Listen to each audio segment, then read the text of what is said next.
America से मुकाबले के दौरान ईरान ने अपनी मिसाइल और ड्रोन की ताकत का प्रदर्शन किया। ईरान ने जवाबी हमले और खुद को बचाने के लिए पूरी ताकत झोंक दी थी, क्योंकि सामने दुनिया का सबसे ताकतवर मुल्क था। लेकिन अब ईरान को एहसास हो चुका है कि अमेरिका बहुत मजबूत नहीं बल्कि बेहद कमजोर देश है।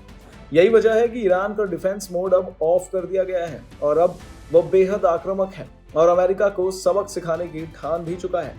ईरान अब ट्रंप के शासन के अंत तक जंग को खींचने की प्लानिंग कर रहा है और हमले का दायरा अरब से बढ़ाकर अमेरिकी शहरों तक करने की तैयारी में जुट चुका है। अब तक जंग के दौरान अमेरिकी सेना ईरान पर हमले करती थी, लेकिन ईरान का जवाबी प्रहार अरब देशों पर होता था। आपको बता दें, यह युद्ध अमेरिका और ईरान के बीच चला। ईरानी शहरों में तबाही हुई, लेकिन अमेरिका के शहरों पर एक आंच भी नहीं आई। अब ईरान अमेरिका में घुसकर हमले की तैयारी में है। आपको बता दें कि IRGC के कमांडर इन चीफ के वरिष्ठ सलाहकार रजा नकदी ने ऐलान किया है कि ईरान न सिर्फ अमेरिका में हमला करेगा बल्कि तब तक हमले करेगा जब तक ट्रंप राष्ट्रपति के पद पर रहेंगे। IRGC के रजा नकदी के मुताबिक ईरान बहुत जल्द दुश्मन के इलाके में ऑपरेशन शुरू करने वाला है। ईरान की सेना को बस सुप्रीम लीडर मुस्तफा खामनेई के आदेश का इंतजार है। आपको बता दें, ईरान 2029 तक युद्ध को जारी रखने की योजना बना रहा है। यह युद्ध अमेरिका में ट्रंप का कार्यकाल खत्म होने तक जारी रहने वाला है।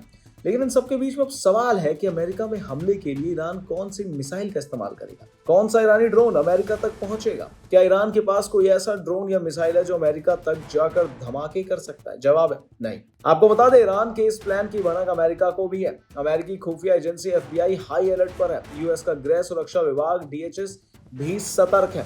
स्लीपर सेल और ईरान के समर्थकों पर नजर है। अमेरिकी शहरों में ईरान गोलियां चलवाने और धमाके करने के लिए अपनी सेना नहीं बल्कि IRGC के सीक्रेट कनेक्शन का इस्तेमाल करेगा। आपको बता दें, अमेरिकी बॉर्डर पेट्रोल की एक खुफिया रिपोर्ट है जिसके मुताबिक ईरान मैक्सिकन कार्टेल्स के रूट का इस्तेमाल कर रहा है। कई ईरानी एजेंट अमेरिका में घुसपैठ कर चुके हैं।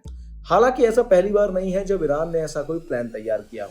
इससे पहले भी अमेरिकी धरती पर ड्रग सप्लाई करने वाले गिरोह के जरिए बड़े अधिकारियों को टारगेट करने की कोशिश कर चुकी है। आपको बता दें, ईरान ने 2011 में वॉशिंगटन में सऊदी राजदूत की हत्या की साजिश रची थी। इस काम का जिम्मा कुद्स फोर्स के कमांडर अब्दुल रजा सहलाई को सौंपा गया था। इसके जरिए मैक्सिको के गिरोह लॉस जेटास को ये काम सौंपा गया, लेकिन ईरान का ये प्लान सफल नहीं हो सका।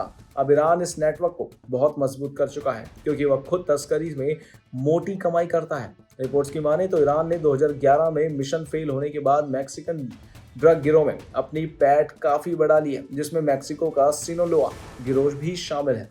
यह मैक्सिको का सबसे पुराना और अमीर गिरोह है। इसे एल चापो और इस्माइल एल मायो ने बनाया था। आपको बता दें, फिलहाल इस संगठन के सरगना एल चापो के बेटे हैं, वही इसे चला रहे हैं। दावा है कि IRGC हिजबुल्लाह के जरिए इस संगठनों के संपर्क में है। इस गिरोह के जरिए हिजबुल्लाह ईरानी स्लीपर सेल्स की मदद करता है। आपको बता दें, इस गिरोह का प्रभाव अमेरिका में सबसे ज्यादा है। इसके गुर्गे California, Arizona, Texas, Illinois, New York से लेकर फ्लोरिडा तक फैले हैं। मैक्सिको के कुख्तार ड्रग तस्कर गिरोह कैलिस्को से भी IRGC के तार जुड़े हुए बताए जाते हैं। आपको बता दें, इसका पूरा नाम कैलिस्को न्यू जनरेशन कार्टेल है। इसे मैक्सिको का सबसे हिंसक ड्रग सिंडिकेट माना जाता है। इसकी कमान कुआन कार्लेस और एल सापो के पास है। आपको बता दें कि अमेरिका को भी इसकी भनक लग गई है। इस खबर से अमेरिका UAE से नाराज है। अमेरिका ने इसे सीक्रेट डील को नाकाम करने के लिए UAE के अल दफरा बेस पर तैनाती बढ़ा दी है। अमेरिका ने यह तैनाती ईरान की नाकाबंदी के नाम पर की है। UAE के बेस पर कई जेट और हेलीकॉप्टर भेजे गए हैं। UAE ने इस तैनाती का विरोध भी किया है। आपको बता दें, ईरान ने भी ऐलान कर दिया है कि जब उसके किसी भी बेस से ईरान पर हमला नहीं किया जा सकता। इराक के प्रधानमंत्री अली अल जैदी ने एक कार्यक्रम में कहा कि ईरान अपनी संप्रभुता की रक्षा करेगा और अपनी जमीन या एयर स्पेस का इस्तेमाल किसी भी पड़ोसी देश पर हमले के लिए नहीं होने देगा। ओमान भी ईरान से वार्ता कर रहा है, जबकि बहरीन और कतर जैसे देश भी अमेरिका पर भरोसा नहीं कर रहे और ईरान से तनाव नहीं बढ़ाना चाहते। इस जानकारी में फिलहाल इतना ही। ऐसे ही तमाम जानकारियों के लिए बने रहिए हमारे साथ भारत एक्सप्रेस पर। धन्यवाद।